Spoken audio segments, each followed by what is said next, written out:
Hey, it's your old pal, Lucid Stew again! And this time we're going to talk about the new Dreams Ps4 event, All Hallows Dreams. All Hallows Dreams is a Halloween-themed event like Dreams.com where everyone can create and submit their piece to a larger project that everyone in the Dreamiverse can then explore.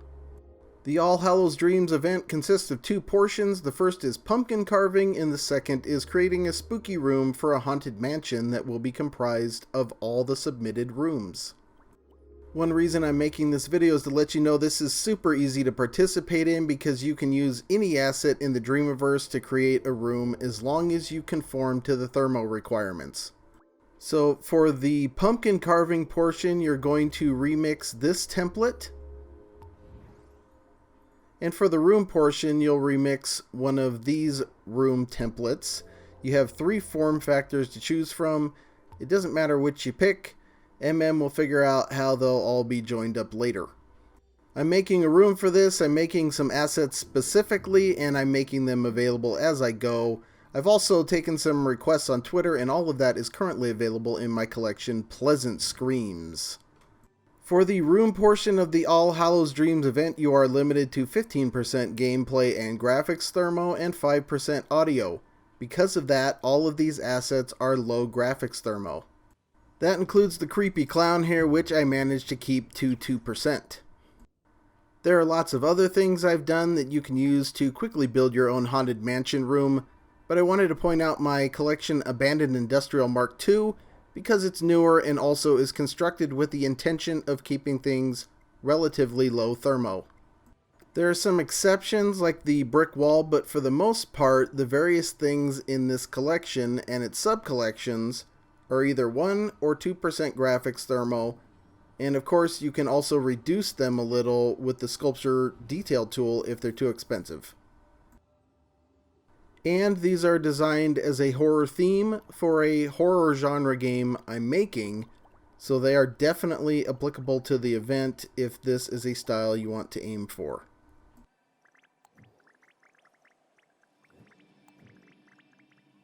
The event has a generous sound budget, so I also have some sounds you may be interested in. I have a couple of good Halloween-style laughs in Crypt Cackle and Evil Laugh, and I also have an entire collection of zombie sounds to choose from in zombie vocalizations. So let's take a closer look at this event to help you get started in participating. For the pumpkin carving, you will locate the pumpkin template under Dream Surfing, All Hallows Dreams banner, and then remix that template. From there, all you have to do is scope in a couple of times until you are in sculpt mode, and then you can carve away using any negative shapes you like. And it's really that simple. You also have some logic in the same scope as the pumpkin that lets you control a few different options like a glowy inside. Okay, let's talk about the rooms, which are a little more complicated. First step is to pick the form factor you like and then, like the pumpkin carving, remix that.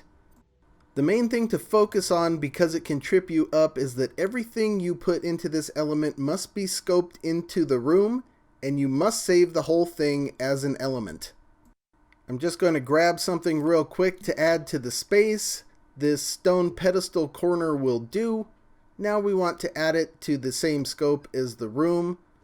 So while holding the piece, hover over the room, hold L1 and press cross. Now the pedestal corner is in the same scope as the room, and when we move the room, the pedestal moves with it. And one more time for clarity, grab the thing, hover over the room, hold L1 and press cross. Now you can let the thing go. When you're in the room scope, be careful not to grab the wrong thing like I just did, and remember everything you bring into the space needs to be scoped into the room like this. When you're scoped into a room, you'll notice some logic. There are various rules about this, and I'll show you in a second where you can find those, but for the sake of safety, it's probably best not to delete any of the logic in there. You have a sun and sky gadget you can turn on and see what the setting will be for the event, and you can design your look around that. In the middle of the room, there's a microchip where all of your sound and music is to be placed. This is wired up to a trigger zone, so your sound and effects only play when the player is in the room, and this keeps the various rooms from overlapping. You can also use that trigger zone for various other effects that you don't want bleeding into other rooms and disqualifying your room from the event. The easiest way to find the rules for the event is to search for all Hallows Dreams in your web browser. Click on the link for indreams.me and you're there. There are some fairly specific things you need to pay attention to, especially for the rooms, so make sure you read through it before diving in too deeply. The deadline for submission is September 27th, so you still have a week, which is plenty of time, especially if you're using community assets. When your creation is done, you will need to submit it at the link I'm hovering over right now.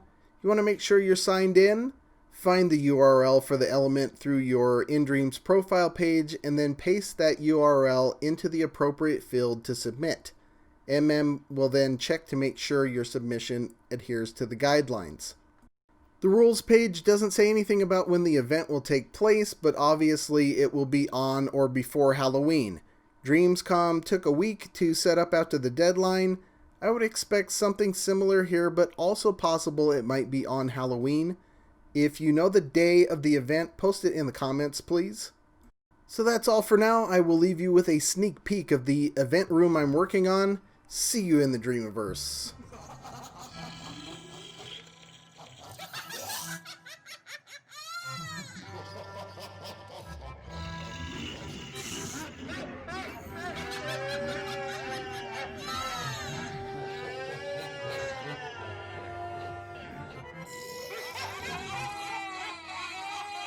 Until next time, kiddies, pleasant screams!